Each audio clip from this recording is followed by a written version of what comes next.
Hey family, it's your girl Ms. Mofilla, and you already know we are inside the maze with an extra special dose of the critical breakdown. It's your girl Ms. Mofilla, man, and I look to the Keith Lee hands and say, we got a very special guest with us today.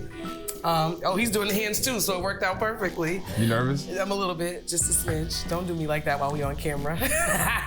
We got the troublemaker, the one and only James Lambert III in the building. What's happening? People? Hey, I thank you for having me. I'm really honored. Appreciate Thank you for pulling up and getting me all flustered. Yeah, why are you flustered? It's your fault. It's your fault. Let me tap it. That's the tip. That's the tip. You already got tips?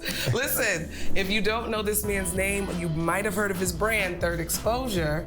You also might have seen him being the face of Everybody Gotta Eat. So we got a lot to talk about today, man. It's the critical breakdown. Let's get straight to it.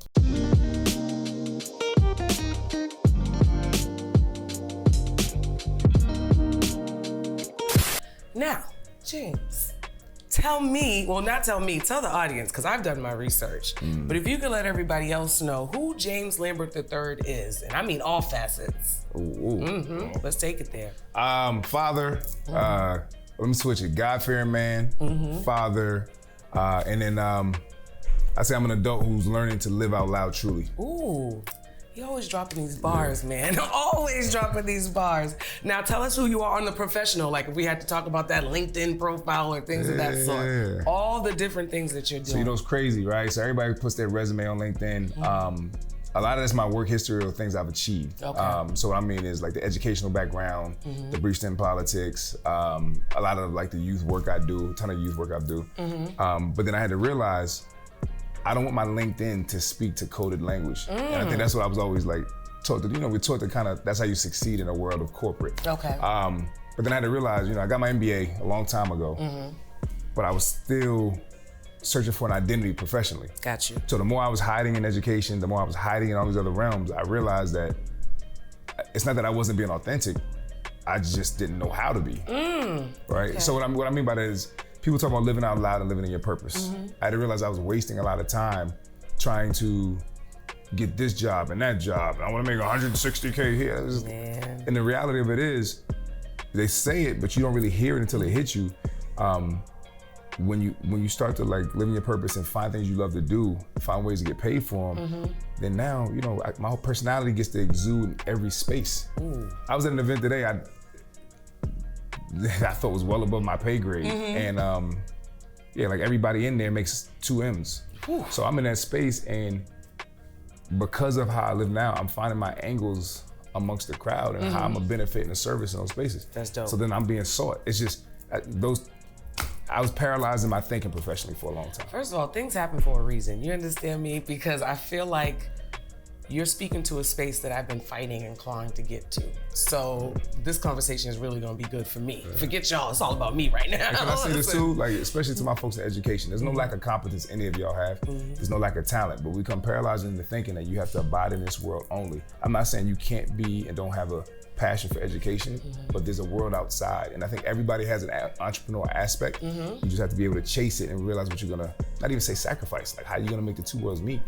But I will say, don't become paralyzed in thinking that that's the only avenue. Or anybody that got state government jobs, people say, I only got 12 years left to retire. What? What is life? Like, what is life, right? You become castrated in thinking that that's the only way, man. Yeah. So tell me, how much did it take for you to get here? Like, what was that point in life where you were like, all right, this is it. It's time for me to live out loud in who I am? Yo. You thought I wasn't gonna ask? What you mean?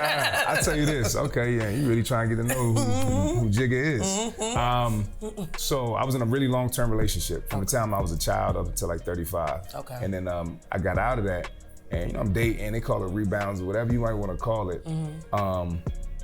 The first time I ever, and I come from a background where a lot of my family abused drugs, a lot of addicts, sincerely, or those that have substance abuse disorders, whatever you want to term it, respectfully. But a lot on both sides. So 90% of my family, in terms of like the generation right above me, or even like a lot of my cousins, they outside with it. So I was always fearful of drugs. I don't mean to laugh at that, but it's just the way you said it. I was always just fearful of drink. Like I was a kid in college and never drank. Okay. I never smoked. The first time I smoked weed, I was 37. Oh my goodness. And I'm about to tell you, if I took 2 baby hits, I had a panic attack. This is the first time I ever talked about this on air. Oh wow. But like I went through a whole thing. It was like Smokey from Friday times 7. When he was in the pigeon coop type of deal? Man, if there was, I'm gonna leave some of that story. Okay. Okay. But on the outside of that, what I realized is, damn, like life is a combination of experiences. And if all my experiences stopped at 37, I'm looking back like, damn, that's how I lived life? That's it? That's the end of my movie? Okay. So from that day on, I made a commitment that day to never waste another experience. And then I had to continue to grow and unlearn patterns that I had before that were limited and like had me living in fear. Okay. So as it continued to evolve, now you're starting to see the shaping of like my talent and like my personality come about. And I think that my personality gives permission to so many others. It does. It's very empowering, 100%. But yeah, it's wild you say that. So at the age of 37, I'm 41 now. I look good for 41. Okay, because I'm team 40. I just jumped into the 40-40 club. We outside, okay? Yeah. But yeah, so that day I smoked, and I took 2 baby. Man, I was 4 hours tripping. Oh no! See, listen, drugs are not. It's not for everybody. It's not for everybody. No. Listen, me on the other hand, total opposite. But I understand completely. It's not for everybody, and especially when you have that history of substance abuse on both sides, you're a little bit more leery about that. I understand it completely.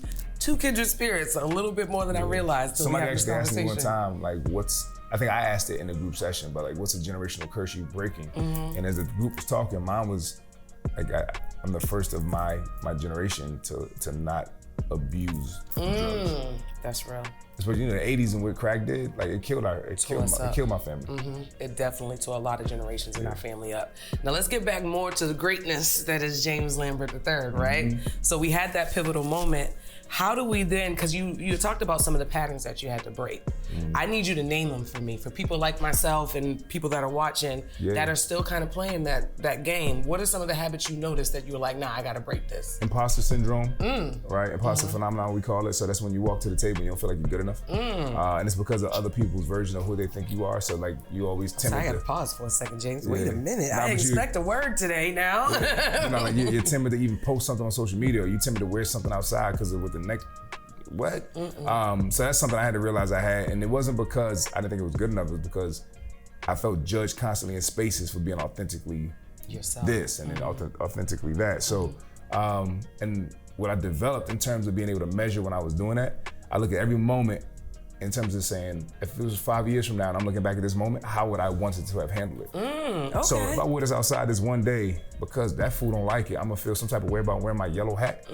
Absolutely not. We outside with, I'm barking. So that if I get into a situation where I feel like I'm stepping backwards, I try to identify, okay, 5 years from now, how would you have wanted to handle this moment? Ooh, that's a smart tip. I promise you that hasn't failed me. Okay. I'm taking notes. I hope you are too. Now sometimes I do have to sit with it for a second. That's real. Because a lot of people just kind of tell you the success part or how you get there, but they don't talk about the journey and how long that journey might take sometimes. Sometimes you got to sit with it. And it's okay. But I want to get more into like the James you are now. We got to the story and your backstory, right? So now tell us about Third Exposure, where we are now. What was the thought process behind that? So Third Exposure actually started from basketball camps. I was recruited by Adidas to do these phenom camps. Or this dude that was a part of Adidas to do these phenom camps. And I was like, I can mimic this 10 times better and add, again, more authenticity, more exposure to it. So since I'm James Lambert III, Third Exposure for that was gonna have, it's gonna have a combination of angles where kids got recruited. Okay. And that idea I felt like was too small, and I never really pushed it because I didn't really have the enthusiasm behind it. I just knew it was something I was good at. But again, that wasn't good enough for me. So now, Third Exposure's evolved into obviously my namesake, but also a legacy I want to be able to live. So I want to be able to expose things from more than just a trilogy, so I don't want to focus on that. Okay. I want to be able to expose things or add life to things, to breathe life into things, whether it's community-based, whether it's entrepreneurially, really like I don't want to call it mental health. I think mental health is a trigger word. I think the way I try to look at it is permission. I was having this conversation with somebody today. And I want to give permission for men to be vulnerable in spaces. I want to give permission to women and young women being able to stand up for what they want. I want to get permission in spaces. And I think with that permission, right, you validate one's thoughts, you validate one's feelings, right? Absolutely. So if I'm in a space and I'm having a dark space, it's okay to be that way. I don't have to feel like I'm in a closet with it, and I can reach out to somebody because you're giving permission to say, yo, that's normal, bro. So and it's not the, oh, cheer up, or what can we do to fix it? Like, nah, it's normal to just be in that dark space. I preach that way too much. I try to partake in a lot of civic organizations and associations. The events I try to put my voice and narrate behind, I try to make sure they have some sustenance and some context to it. Like, I'm not gonna do day parties and brunches. Come on. Been there, done all that. Okay. But I really wanna uplift people and events that are going to support something strong and say something. Listen, I had to snap for a second for that. Absolutely. You ain't nervous no more? No, I'm not nervous. You see, I got real comfortable, Wait till right? I ask my questions, though. Wow. So James has been threatening to flip the interview on me. So if that does happen, this will be the critical breakdown first, and we'll leave it right there at that. But I still got more questions for you, right? Good. So when I first saw your face, I have to give a shout out to Everybody Gotta Eat, because baby, you've been the face. Hey, Manu, you supposed to be here. Right, you're supposed to be here, but that's all right, because we're hungry, gonna have him come back, and we're gonna have a whole food fest and everything. Maybe you'll come back with him. Maybe you'll come back. Yo, he runs Haitianville. Shout out to all my people in All Cambridge, those, man. Boston, like my Haitians out here done show me a lot of They love. go crazy out Plus here. that rice and their food culture, period. The food culture and also the hustle. Like, when I tell you, if you come in the New England area, up north, you gonna have an encounter where everybody gotta eat. So shout out to what y'all are doing over there. Now, I just want to touch on it real quick because I got the pleasure of attending you guys' entrepreneurship. Did I say that right? Did I say it? Mixer, my apology. Entrepreneur mixer. There it is. And it was such a vibe. It was such a good time to see so many Black business people in the city doing what we do, being in our vibe and feeling. And as you said, we had the permission to be okay. Yeah, we had the permission to be. You see how I do this? Now she high-fiving.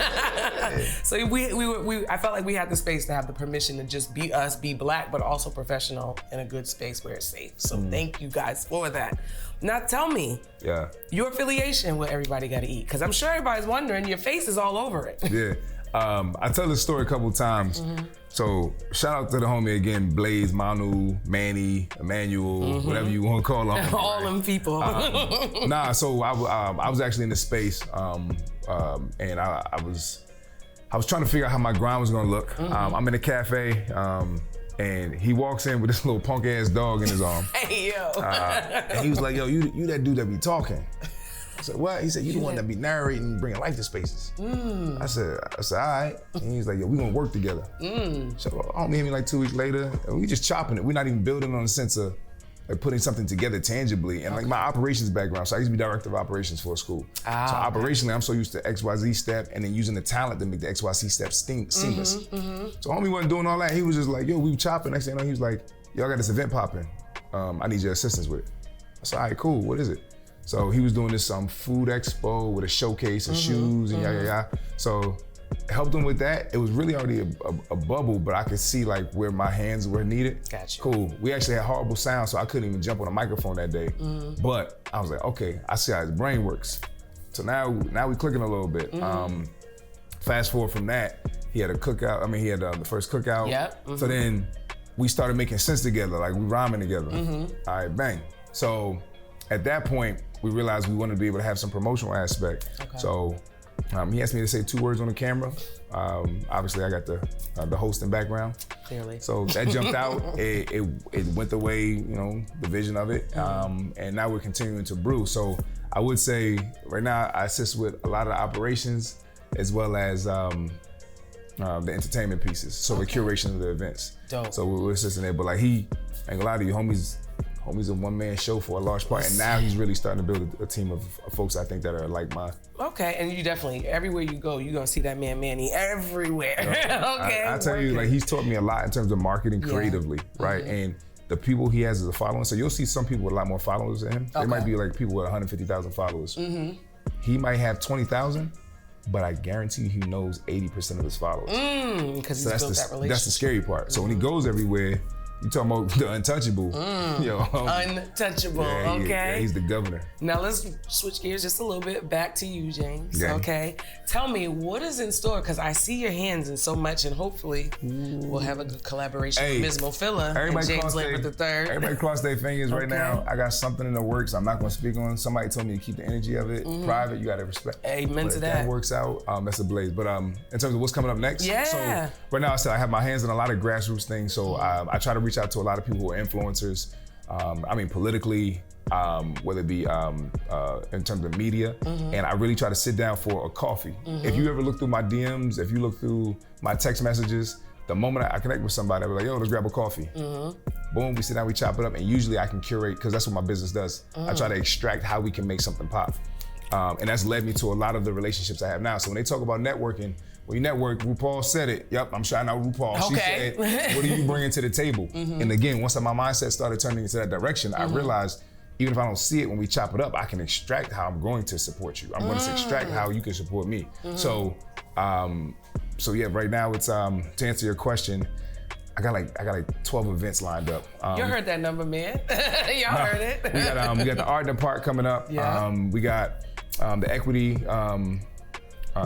fundraiser coming up. Out in Worcester, I got the Fall GM Classic. It's like 12 events. I'm gonna be on. Shout out to Coach Lott. It's gonna come out October 8th. I'm gonna be on her radio show. I know that's right. But there's like 12 things right now. That's dope. And I'm hoping it turns into 30 things. And 31, including things we got to talk about. Okay, let's talk about it. Okay. But I will say for those of y'all networking, when I first got out here, I did free work for Reebok. I did free work for the Patriots. I tried to get in for anybody. I was just doing free work. And I'm talking about like real work. I was shopping product, taking sneakers to community places. I was creating the surveys, consolidating the surveys, and then creating the feedback. So I was analyzing all this stuff, right? I was dissecting markets. Couldn't get a job.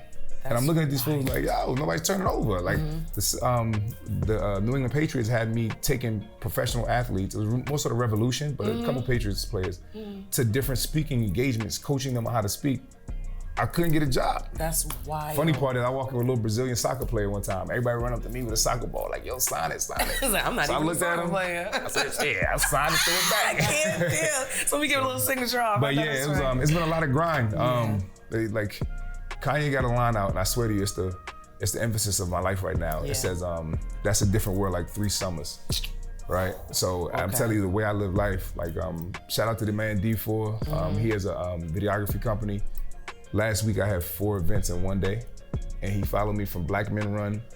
Then I had a photo shoot for or a drop that we had to do for Arts in the Park. Then I had shout out to a different Blaze, because he had Tomorrow's Education. He has a nonprofit, and he was doing a basketball tournament to raise funds for schools in Africa. Okay. And then you saw me at the Entrepreneurship Mixer. So that day I had 4 events that day. He followed me to all 4, and we're gonna turn that into a day in the life of James Lambert III. So make sure y'all tune into that. And usually I got baby girl with me. Okay. I got my daughter with me for all of them. She be right there like, Daddy, where we going next?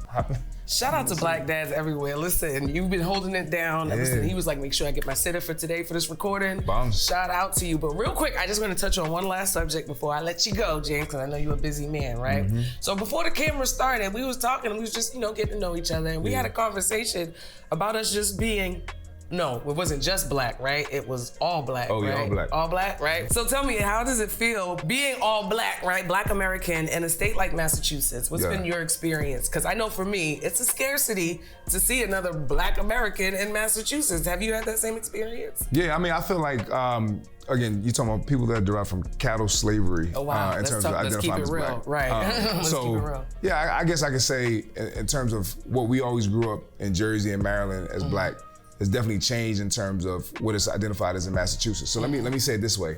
I used to hear people saying that could identify as being the black that we're representing. Yep. They used to say, oh yeah, I'm just black. And I had to pause and like, you don't throw just in front of anything because you dilute its vigor, you dilute its importance. So I started saying, nah, I'm all black. That said,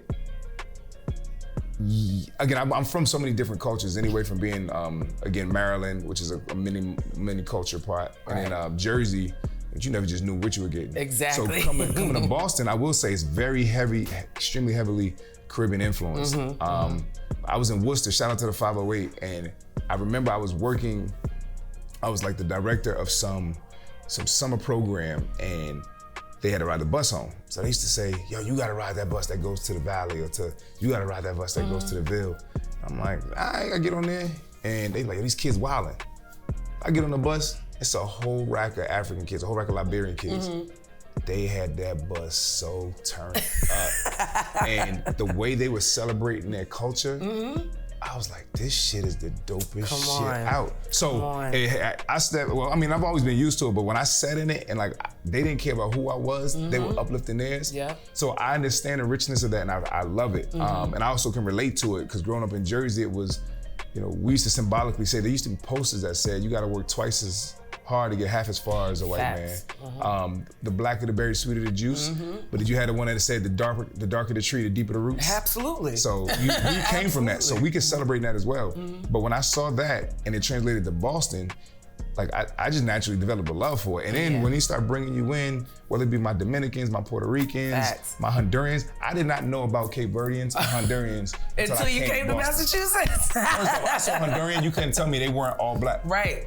And then I heard a homie speak Spanish, I said, oh, shit. Actually, people might have mistaken you for Honduran a couple times, haven't they? I was like, yo, that's the wildest ever. I called him all Malik Yoba, because you remember New York Undercover? Yes. So Malik Yoba, let me give y'all some context, right? Malik Yoba used to work with I think he was a cop. He used to work with a Puerto Rican dude, and Shorty was trying to talk trash in Spanish, and he answered in Spanish. That made me want to speak Spanish. I was like, nah. But that said, in terms of the cultures here, man, I love it. It's so rich, and like you get to pick up on certain words, right? Oh yeah, you know, back out there. You know, is it just you? Yo entiendo español también. Oh wow, he had to do this with that español though. I only learned all the bad words. That's my problem. Yeah, I learned all the bad words. I learned all the bad words. Yo tengo muchas palabras. I mean, I got a couple. You got all the words. I can understand it. I just can't speak it. You see how that works? I used to be real good at it, but then like you lose it when you don't practice it. So let me go to Mexico for like a week. I'll be back. I'll be back. Yeah. I'll be back. If they start saying stuff like muerte, you better get up out of here. Right, it's time to go. It's time to go. Absolutely. Now listen, James, I can talk to you. Hold on, I got a question. Oh, Dad, he about to flip it on me. So, wait, but before we flip it, I just want to quickly give a shout out and make sure we say this though.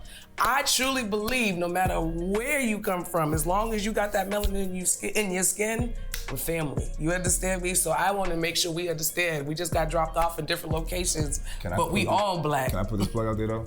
So a lot of black people practice anti-blackness, right? There's no dilution of talent just because you have color at the table. I want to say that very directly. And when I used to leave the school, I had to be able to start normalizing that, right? So I know I got a lot of it. I think it's especially like I know it's in the Cape Verdean culture, some identify as more Portuguese and white, and others identify as African, right? But you know, colonizers everywhere. But people got to start lifting their own. I'll be just transparent. I've had white people vouch and validate me more than I've had some of my own people. That's real. So folks hear me talk a lot about what it means to be a black man. I am not naive to the fact that some black people don't want you to win. Some white people will have a better, have your best interest at hand. I'm all for who I identify personally and connect with, and I read your energy, and that's how I move. So folks hear me talk about all the time. Yes, I love black people. Yeah. I love white people. I love my Latinx people. Yep, I love it all. You bring it to the table. But I do want to start identifying, because a lot of us believe in that colorism window, and some of us don't.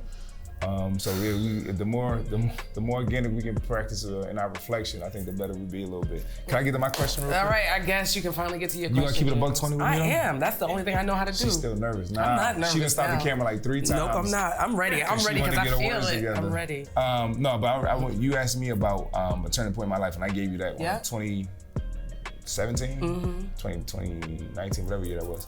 Okay. But I want you to identify like what fear you're living behind and like how that's paralyzing you in certain ways. And I dare you right now to be that vulnerable for your viewers, because I guarantee you they're chopping a little hard. That's not even a challenge for me. Vulnerability is my bag. You didn't know that? So I want you to identify a real fear. Yeah, real fear for me is what you actually mentioned, imposter syndrome.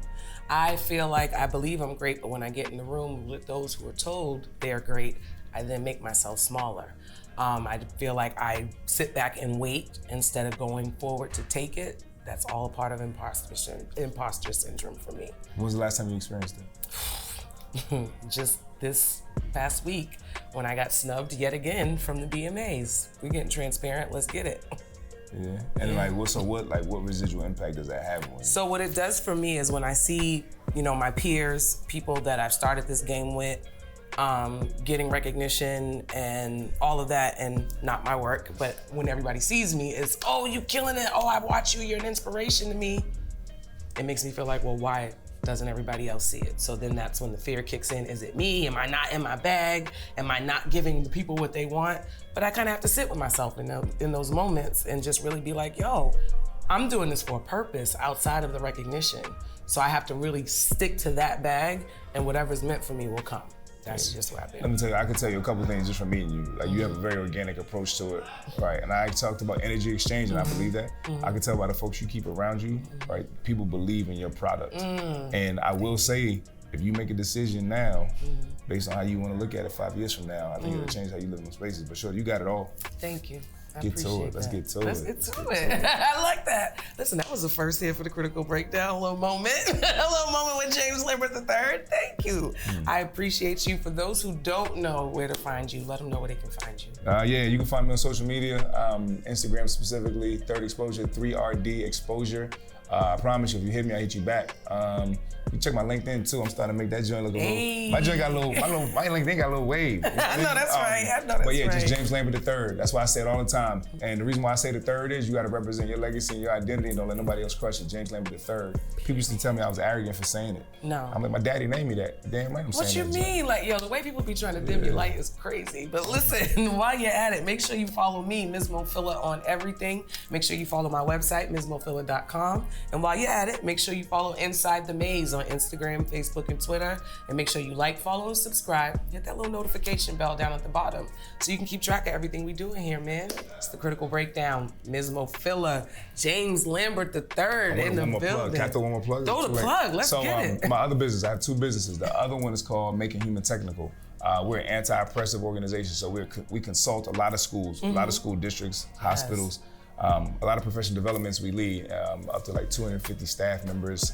I'm talking about like the largest group we've ever spoken to, like 250 staff members, but we really develop curriculum and supports for folks, whether any level of or any level of oppression or racial impact that you might experience. So really the 2 of those, that's why I said the 2 ends are set constantly. So when I said you hear me talking about race and the racial impacts, it's not just from my people. I mean, those people, it's from every people. So listen, crossover. We gotta connect on so many levels, man. Peace out. Thank you.